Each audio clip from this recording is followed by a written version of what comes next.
நண்பர்களுக்கு வணக்கம். இன்று எங்களுடைய மருத்துவர் ஐயா அவர்களுக்கு 88வது பிறந்த நாள். இன்று பசுமை தாயகம் நாளாக நாங்கள் கொண்டாடி வருகின்றோம். தமிழ்நாடு முழுவதும் பல லட்சக்கணக்கான மரங்களை நட்டு மருத்துவர் ஐயாவுடைய பிறந்தநாள் தினத்தன்று ஒரு பசுமை நாளாக நாங்கள் கொண்டாடி வருகிறோம். மருத்துவர் ஐயா அவர்கள் 100 ஆண்டுகளுக்கு மேல் நல்ல உடல் நலத்தோடு, நல்ல மனநலத்தோடு, ஆரோக்கியத்தோடு, மகிழ்ச்சியோடு தொடர்ந்து எங்களை வழி நடத்தி, எதற்காக மருத்துவர் ஐயா அவர்கள் பொது வாழ்க்கையிலே வந்தார்களோ அந்த இலக்குகள் எல்லாம் நிச்சயமாக நிறைவேற்றுவோம். 47 ஆண்டுகளாக மருத்துவர் ஐயா அவர்கள் பொது வாழ்க்கையிலே ஈடுபட்டு இன்று தமிழ்நாட்டில் மட்டுமல்ல இந்திய அளவிலே பல சாதனைகளை செய்து வருகின்றார். இந்தியாவிலே ஒரு நபர், தனிநபர் ஒரு இயக்கத்தை தொடங்கி 6 இடஒதுக்கீடுகளை பெற்றது இதற்கு முன்பும் யாரும் கிடையாது, இதற்கு பிறகும் யாரும் இருக்க போவது கிடையாது. தமிழ்நாட்டிலே 4 இடஒதுக்கீடுகள், இந்திய அளவிலே 2 இடஒதுக்கீடுகள். மருத்துவர் ஐயா அவர்கள்தான் அதற்கு முழு காரணம். அது மட்டுமல்ல, இன்று தமிழ்நாட்டிலே மது ஒழிப்பு கொள்கை, பூரண மதுவிலக்கு ஒரு கொள்கையாக அனைத்து கட்சிகளும் ஏற்றுக்கொண்ட மனநிலை, அதற்கு முழு காரணம் மருத்துவர் ஐயா அவர்கள்தான். இன்று இந்தியாவிலே பல சட்டங்களை கொண்டு வந்தது பாட்டாளி மக்கள் கட்சி. குறிப்பாக பொது இடங்களில் புகைப்பிடிக்கக்கூடாது, புகையிலை பொருட்களில் எச்சரிக்கை விளம்பரங்கள், குட்கா தடை போன்ற புகையிலைக்கு எதிரான அத்தனை கொள்கை முடிவுகளும் அதற்கு காரணம் மருத்துவர் ஐயா அவர்கள்தான். இன்று இந்தியாவிலே 108 அவசர ஊர்தி தேசிய கிராமப்புற சுகாதார திட்டம் மூலமாக இந்தியாவிலே தாய் இறப்பு விகிதம், குழந்தை இறப்பு விகிதம் பெரும் அளவிலே, இன்னும் சொல்ல போனால் 80 விழுக்காடு அளவிலே குறைந்திருக்கிறது. காரணம் என்னுடைய மருத்துவர் ஐயா அவர்கள். அவர் கொண்டு வந்த கொள்கையில்தான், அவர் வழி நடத்தல்தான். அது மட்டுமல்ல, இன்று மற்ற கட்சிகள் சுற்றுச்சூழல் பாதிப்பு, சுற்றுச்சூழலுடைய தாக்கம், காலநிலை மாற்றம், பருவநிலை மாற்றம் என்று என்னவென்று தெரியாத சூழலில் 30-40 ஆண்டுகளுக்கு முன்பாக சுற்றுச்சூழலை பற்றி விழிப்புணர்வு ஏற்படுத்தி வரும் காலம் மிக மோசமான காலமாக இருக்கும் என்று 40 ஆண்டுகளுக்கு முன்பு கணித்த மருத்துவர் ஐயா அவருடைய கொள்கையைத்தான் நாங்கள் கடைபிடித்து இன்னும் அதில் வேகமாக முன்னேறி வருகின்றோம். இன்று பாட்டாளி மக்கள் கட்சி என்றால் இது விவசாயிகள் கட்சி, தொழிலாளர்கள் கட்சி, உழவர்கள் கட்சி என்று பெயரெடுத்திருக்கிறது. அந்த வகையிலே தமிழ்நாட்டில் உழவர் பிரச்சினை, வேளாண் பிரச்சினை என்றால் அதற்கு பாட்டாளி மக்கள் கட்சி தான் அடித்தளம். அவருடைய உரிமைகளை தொடர்ந்து பாட்டாளி மக்கள் கட்சி தான் மீட்டு வருகிறது. அதே போன்று நீர் மேலாண்மை என்றால் எங்களை விட தமிழ்நாட்டில் ஒரு தகுதியான கட்சி கிடையாது. அத்துணை பகுதிகளும் அத்தனை மாவட்டங்களிலும் நீர் மேலாண்மை என்னென்ன பிரச்சனை, அதை எப்படி கையாள வேண்டும், அதற்கு என்ன தீர்வுகள் என்று தொடர்ந்து வலியுறுத்தி வருகிறது பாட்டாளி மக்கள் கட்சி. அதற்கு காரணம் மருத்துவர் ஐயா அவர்கள் தான். இன்று தமிழ்நாட்டிலே கல்விக் கொள்கை நல்ல தரமான, இலவச, கட்டணமில்லா, சுமையில்லாத கல்வி கொண்டு வர வேண்டும் என்று தொடர்ந்து பாட்டாளி மக்கள் கட்சி வலியுறுத்தி வருகிறது என்றால் அது மருத்துவர் ஐயாவுடைய கொள்கையில்தான். மருத்துவத்தை பற்றி சொல்ல தேவையே கிடையாது. இந்தியாவுக்கே மருத்துவம் கற்றுக் கொடுக்கின்ற கட்சி பாட்டாளி மக்கள் கட்சி. இளைஞர்களுக்கு வேலை வாய்ப்பு, பொருளாதார முன்னேற்றம், இதெல்லாம் தொடர்ந்து தமிழ்நாட்டுக்கு வழிகாட்டுதல், வழி நடத்தி கொண்டிருக்கின்ற கட்சி பாட்டாளி மக்கள் கட்சி. அது அத்துணை கொள்கைகளும் மருத்துவர் ஐயா அவர்கள் தொடங்கிய கொள்கைகள், கடைபிடித்த கொள்கைகள். அந்த கொள்கைகள் தொடர்ந்து நாம் கடைபிடித்து நிச்சயமாக அத்தனை ஐயாவுடைய லட்சியங்கள் எல்லாம் நாங்கள் எல்லோரும் சேர்ந்து நிறைவேற்றுவோம். இது மருத்துவர் ஐயாவுடைய பிறந்த நாள் அன்று நாங்கள் எல்லோரும் சபதம் ஏற்றிருக்கின்றோம். அடுத்தது இப்பொழுது சமீப செய்தி, இந்திய கல்வி அமைச்சர் தர்மேந்திர பிரதான் அவர்கள் ராஜினாமா செய்திருக்கின்றார். இது வரவேற்கத்தக்கது. இது சில நாட்களுக்கு முன்பு செய்திருக்க வேண்டும். ஆனாலும் இதை வரவேற்கின்றோம். இதன் பிறகு மத்திய அரசு இந்த நீட் தேர்வை ரத்து செய்ய வேண்டும். தர்மேந்திர பிரதான் ராஜினாமா செய்வது அது ஒரு அமைச்சர் ராஜினாமா செய்வது, அவ்வளவுதான். ஆனால் இருக்கின்ற பிரச்சனை அப்படியேதான் இருக்கிறது. எங்களை பொறுத்தவரை நீட் தேர்வில் குளறுபடி அது ஒரு சிறிய பிரச்சனை தான். நீட் தேர்வு ரத்து செய்ய வேண்டும், அதுதான் இந்த பிரச்சனைக்கு முழு தீர்வு. நீட் தேர்வு இந்தியாவிற்கு தேவையில்லாத ஒரு தேர்வு.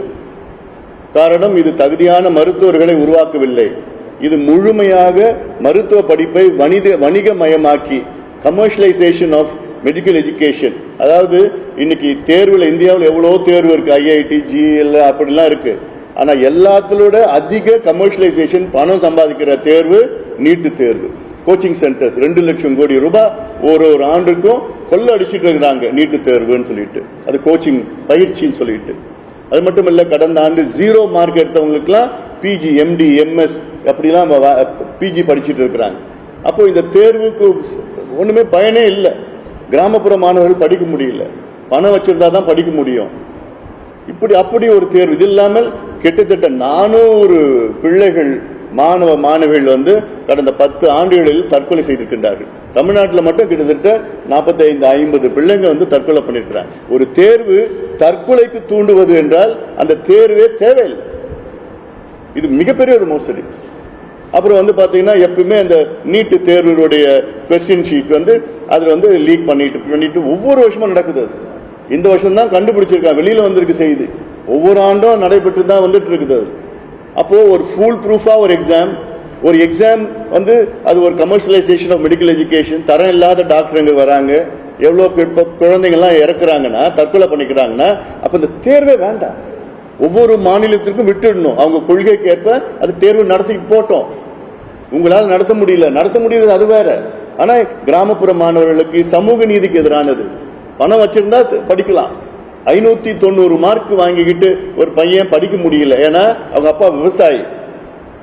720க்கு 590. இன்னொருத்தன் 110 மார்க் வாங்கி எம்பிபிஎஸ் படிக்கிறான், ஏன்னா அவங்க அப்பா கோடீஸ்வரர். வருஷம் 27 லட்சம் ஃபீஸ் கட்டுறதுக்கு அவங்க அப்பா காசு வச்சிருக்கிறார். ஆனா விவசாயியின் மகன் 5 லட்சம் ரூபாய் government quota management fees, government quota management seat. தனியார் கல்லூரியில் கவர்மெண்ட் கோட்டால 5 லட்சம் ஃபீஸ் கட்ட முடியல. அப்ப என்ன ஒரு தேர்வு அதெல்லாம். அதனால இது அவசியமா பண்ண. அது மட்டும் இல்ல, இந்த டெல்லியிலேயே போராடிட்டு இருந்தாங்கல்ல, அவங்க மேல அரசு எந்த வழக்குகளும் போடக்கூடாது. அது மட்டும் இல்ல, அந்த போராட்டத்து நேரத்தில் மிகப்பெரிய அசம்பாவிதங்கள் நடந்தது. அது மாணவர்கள் செய்யல, சில சமூக விரோதிகள் ஊடுருவி. அது மட்டும் இல்ல, காவல்துறை போர்வையில ஏதோ மாஸ்க், ஹெல்மெட் எல்லாம் போட்டுக்கிட்டு யாரோ பெண்களை, குழந்தைகளை மானபங்கம் செய்தார்கள். அவங்க மீது கடுமையான நடவடிக்கை எடுக்கணும். ஒரு ஒரு ஆய்வு நடத்தணும், ஒரு விசாரணை நடத்தணும், நீதிமன்றம் விசாரணை நடத்தணும். பண்ணி யார் கண்டுபிடிச்சு அவங்களுக்கு டிஸ்மிஸ் பண்ணி ஜெயில பிடிச்சு போடணும். They are not fit to be custodian of law. அது பெண்களையும் குழந்தைகளையும் மானபங்கம் செய்யறதுன்னா எவ்வளவு கேவலம். அதனால இதை மத்திய அரசு உறுதிப்படுத்தணும். அது இந்த நேரத்தில் நாங்கள் பாட்டாளி மகிழ்ச்சி இதை கேட்டுக்கொள்வோம். கேள்வியில் என்ன இருக்கா?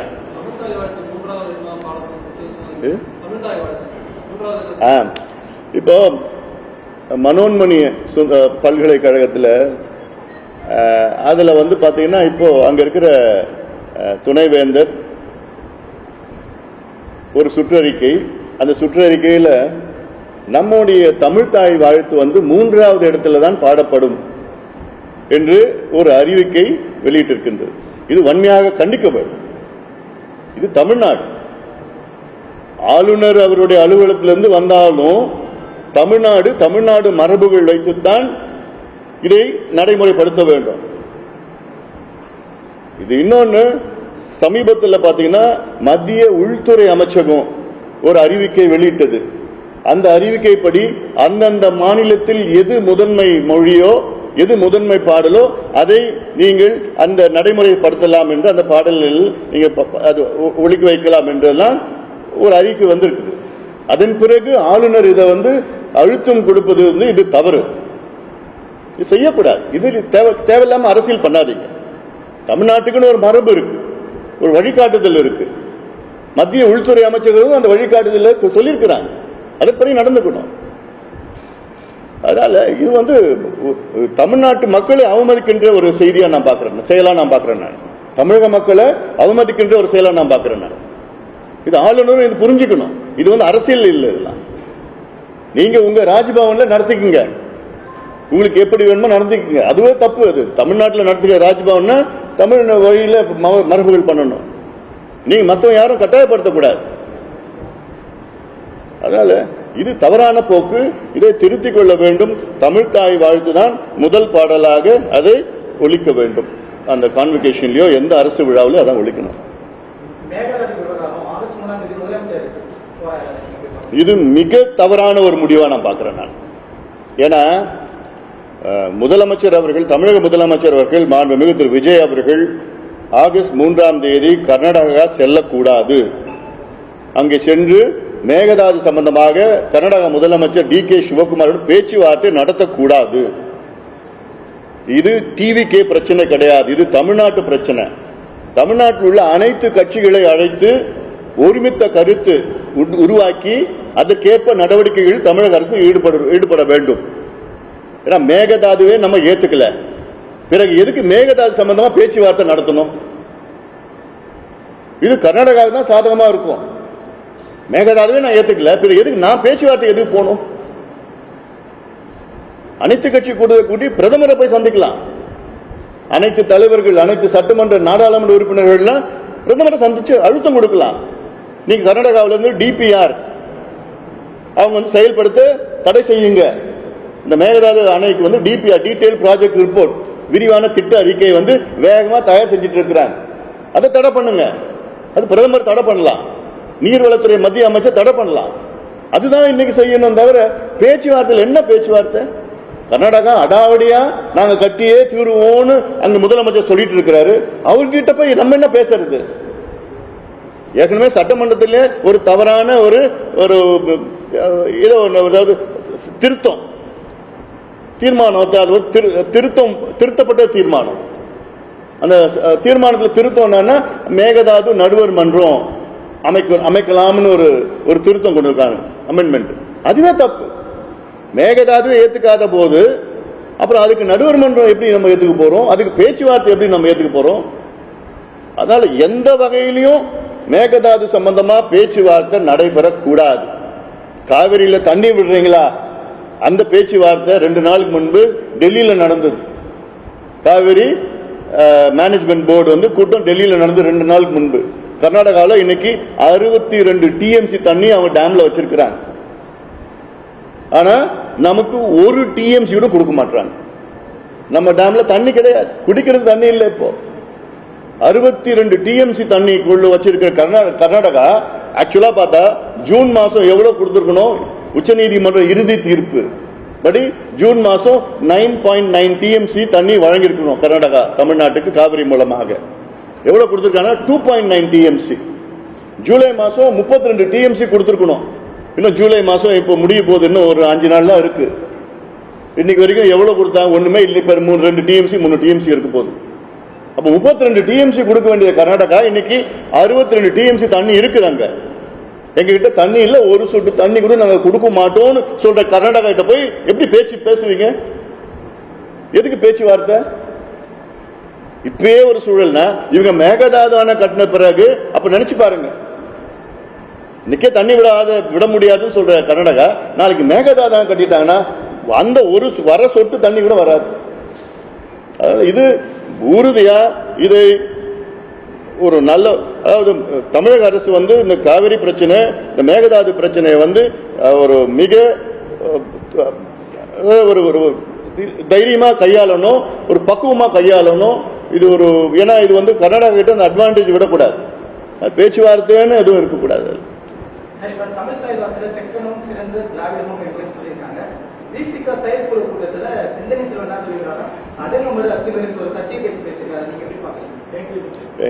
எவ்வளோ முக்கியமான பிரச்சனை பேசிட்டு இருக்கோம். இப்போ யாரோ பேசுனாங்க, அதெல்லாம் பேசுறது, இதெல்லாம் அவங்களுக்கு என்ன, அது பதில் சொன்னாதான் நமக்கு பிரச்சனை. இதெல்லாம் அது பதில் சொன்னாதான் அதுக்கு பதில் சொல்லாம போங்க. அதெல்லாம்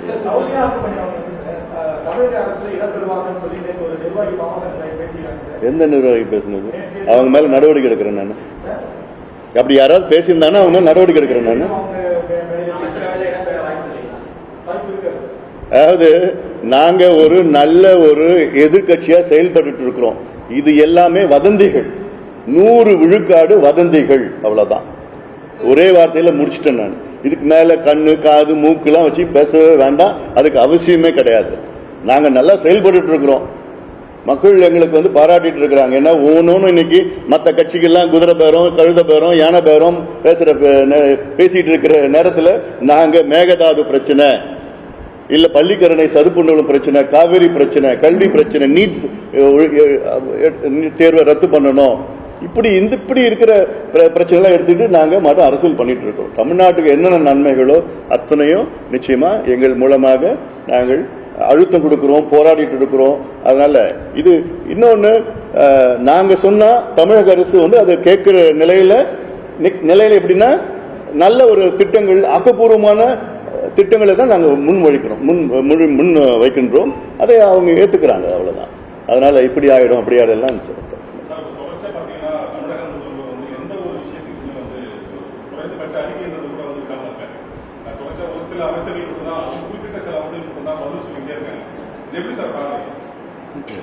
நீங்க அவர்கிட்ட தான், முதலமைச்சர் தான் கேட்கணும். அது அவர் ஸ்டைல் ஆஃப் ஃபங்க்ஷனிங். அது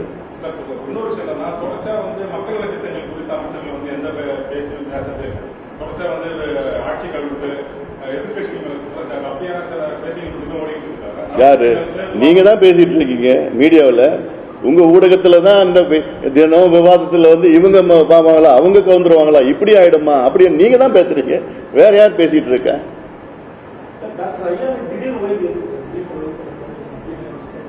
ஐயா இன்னைக்கு 88 வயது. அவர் கொஞ்சம் உடம்பு சரியில்லை, நல்லா இருக்கிறாரு. அவர் கொஞ்சம் நடக்கிறதோ அது மாதிரி ஒரு சின்ன சின்ன பிரச்சனைகள்லாம் இருக்கு. அதனால அது மட்டும் இல்லை, பட் அவருடைய ஒரு முடிவு, அது அவருடைய மனநிலை இருக்குல்ல. ஆனாலும் அரசியல்ல ஓய்வுன்னு யாரும் இருக்காது, அரசியல்ல யாரும் ஓய்வுன்னு இருக்காது. அவருடைய வழிகாட்டுதல் தான் எல்லாமே. இதுக்கு முன்பு வழிகாட்டுதல் இருக்கு, இதுக்கு பிறகு வழிகாட்டுதல் தான் இருக்க போது. அவருடைய ஆலோசனைகள், வழிகாட்டுதல் எல்லாமே இருக்குது. அதான் இப்ப சமீபத்தில் நடந்தது. அது என்னன்னு தெரியல. அது என்ன, தென் மாவட்டம்னா அவ்வளவு மோசமான பகுதி. அது எப்ப பார்த்தாலும் தென் மாவட்டத்தில் லாக்அப் டெத்துல இருந்து, அப்புறம் செல்லுல டெத்து, போலீஸ் ஸ்டேஷன்ல டெத்து, இதெல்லாம் ரொம்ப ஒரு மனநிலை ஏன் அப்படி இருக்குது அப்படின்னு தெரியல. இது ஏன்னா இது இந்த காலத்திலயுமா இப்படிலாம் இருக்குது? இது இவ்வளோ சமூக ஊடகம் காலத்துல எல்லாமே அங்க சிசிடிவி இருக்குது, எல்லாமே இருக்குது. இப்பயும் அங்க போய் அந்த ஒரு மனநிலை காவல்துறையில முதல்ல மாற்றணும். அது இல்லாம கடுமையான நடவடிக்கை எடுத்து யார் இதுக்கு காரணமோ அவங்களுக்கு டிஸ்மிஸ் மட்டும் கிடையாது, ஜெயில பிடிச்சி போகணும். 10-15 வருஷமா தண்டனை கொடுத்தாதான் இதெல்லாம் கொஞ்சம் அடுத்தது ஒரு ரிஃபார்ம்ஸ் நிறைய நடக்கணும்.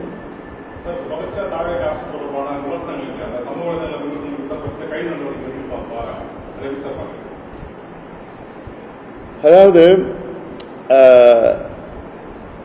நான் ஜஸ்டிஃபை பண்ணல, எதையும் நான் ஜஸ்டிஃபை பண்ணல. திமுக செய்தது தான் இவங்களும் செய்யறாங்க. 5 ஆண்டு காலத்தை திமுக இதான் செஞ்சாங்க. ஏர்போர்ட் மூர்த்திய குண்டர் சட்டத்தில் போடுறதுக்கு என்ன அவசியம்? என்ன பண்ணிட்டார் ஏர்போர்ட் மூர்த்தி? அவர் மேல தாக்குதல் நடந்தது, அதை போய் கேள்வி கேட்டாரு. குண்டர் சட்டம். அவர் ஒரு கட்சி தலைவர், ஒரு இயக்கத்தின் தலைவர். எவ்வளவு ஊடக சவுக்கு சங்கர்லாம் என்ன பண்ணாங்க? தொடர்ந்து குண்டர் சட்டம் அவங்க பண்ணதுதான். ஆனா அது நான் ஜஸ்டிஃபை பண்ணல. அவங்க பண்ணாலும் இவங்க பண்ணணும்னு அவசியம் கிடையாது. ஆனா இன்னைக்கு ஒரு டீசென்சி, பாலிடிக்ஸ்ல கொஞ்சம் டீசென்சி வரணும். சும்மா போய் வாய்க்கு வந்ததெல்லாம் பேசக்கூடாது. யார் இருந்தாலும் சரி, எந்த கட்சியில் இருந்தாலும் சரி. இன்னொன்னு, ஒரு முதலமைச்சரை பத்தி பேசக்கூடாது. முதலமைச்சர் என்பது தமிழ்நாட்டினுடைய 8 கோடி மக்களுடைய பிரதிநிதி. அவர் யார் வேணா இருக்கட்டும், அந்த பொறுப்புக்கு நம்ம மரியாதை கொடுக்கணும். அப்போ அரசியல்ல அந்த பொறுப்புக்கு மரியாதை கொடுங்க. அது போயிட்டு ரொம்ப ஒரு மோசமான கொச்சையான வார்த்தை இல்லை. நீங்க அரசியல் பேசுங்க, விமர்சனம் வைங்க, கடுமையா விமர்சனம் வைங்க. அவங்க கொள்கை ரீதியில தப்பு பண்றாங்க, அரசியல் ரீதியில தப்பு பண்றாங்க, சரியான நிர்வாகம் இல்லை அப்படிலாம் சொல்லுங்க. ஆனா ஒரு ஒரு தரம் தாழ்ந்த வார்த்தைகளை பயன்படுத்தக்கூடாது.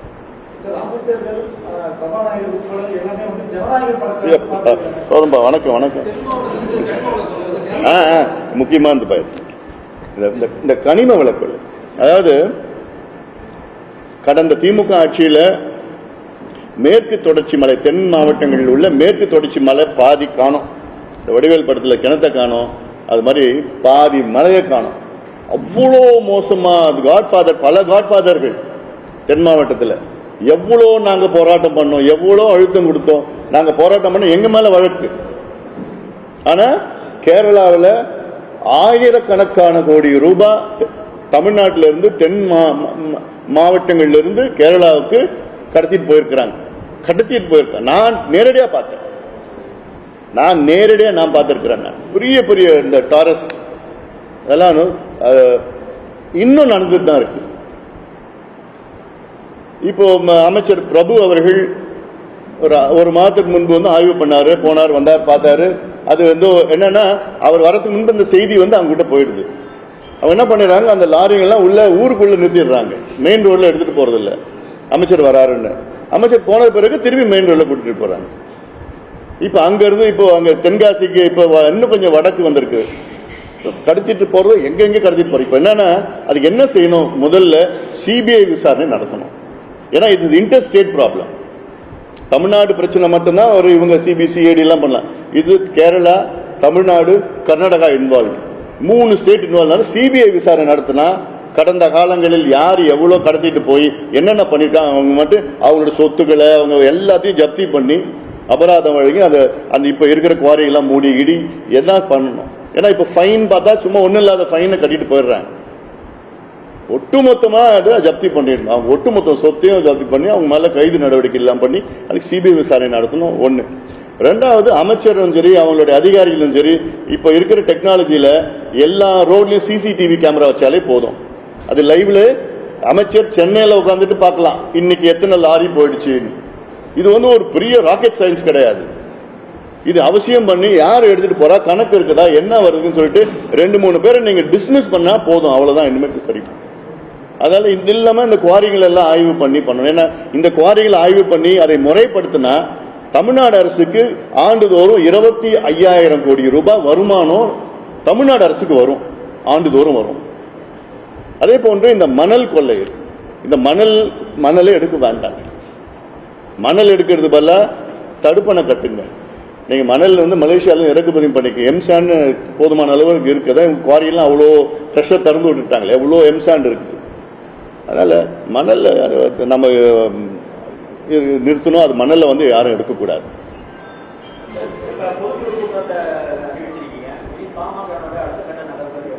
பாருங்க, இன்னும் அதுக்கு முன்னாடி என்ன அவசரம். பாமகவில் எந்த குழப்பமும் கிடையாது, எந்த குழப்பமும் கிடையாது. எல்லாமே நல்ல சுமூகமா போயிட்டு இருக்கு, நல்லா இருக்குது. அதனால எந்த குழப்பமும் கிடையாது. பாமக இன்னைக்கு வேகமா வளர்ந்துட்டு இருக்குது. இந்த சமீபத்தில் நடந்த தேர்தலில் கூட எங்களுக்கு வந்து நாங்க தலை நிமிர்ந்து நிக்கிறோம். மற்ற கட்சிகள் எல்லாம் படுதோல்வி, தோல்வி எவ்வளோ நடந்திருக்கு.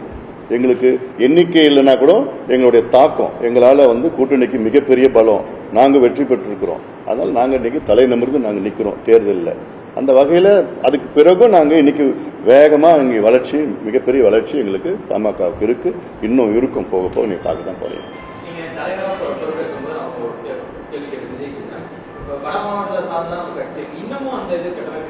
யார் சொன்ன வட மாவட்டத்தை சார்ந்ததா இருக்குது? அது நீங்க செய்தி போட மாட்டீங்க. எவ்வளவு நான் போயிட்டு இப்ப 100 நாள் நடைபயணம் எல்லா பகுதிக்கும் போயிட்டு வந்தேன். நான் எல்லா பகுதியிலும் எங்க அமைப்புகள் எல்லாமே இருக்கிறாங்க. எங்க கட்சியில் உள்ள பொதுச் செயலாளர், பொருளாளர் 2 பேரும் தென் மாவட்டத்தை சார்ந்தவர்கள் தான். இதுவே வந்து எவ்வளவு பெரிய, மற்ற கட்சியில் அப்படிலாம் இல்லை. 2 நிர்வாகிகள் பெரிய பொறுப்பு, 2 பேரும் தென் மாவட்டத்தை சார்ந்தவர்கள் தான் இருக்கிறாங்க. அந்த முக்கியத்துவம் கொடுத்துட்டு இருக்கிறோம். பிரச்சனைகள்ல நாங்க கையாளுறோம். திண்டுக்கல்ல ஒரு பிரச்சனைனா நாங்க தான் போய் அங்க போராட்டம் பண்ணிட்டு இருக்கிறோம். தூத்துக்குடியில பிரச்சனை எல்லாமே அங்க நாங்க தான் பண்ணிட்டு இருக்கிறோம். இதே போல மேற்கு பகுதியிலையும் எத்தனையோ பிரச்சனை எடுத்து நாங்க கையாளிட்டு இருக்கோம். ரைட், நன்றி நன்றி நன்றி.